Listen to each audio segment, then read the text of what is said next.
Hello everyone and welcome back to another video from Finance and Crypto Guide. In this video, I'm going to show you how to download the Amegybank application on your smartphone. So let's get started right away. First of all, just open up the iOS App Store or the Google Play Store depending on your device.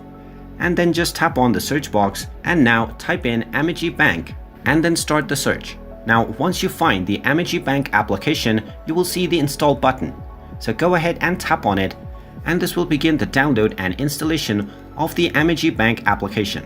Just wait for a while until the installation is complete, and then when you see the open button, you can simply tap on it to open up the app. And now you can continue with logging into your account within the Amegybank application and continue banking on your smartphone.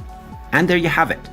That is how easy it is to download the Amegybank application on your smartphone. If you find this video helpful, make sure you hit that like button and subscribe to our channel if you haven't done so already. Also ring that notification bell to never miss another update from us.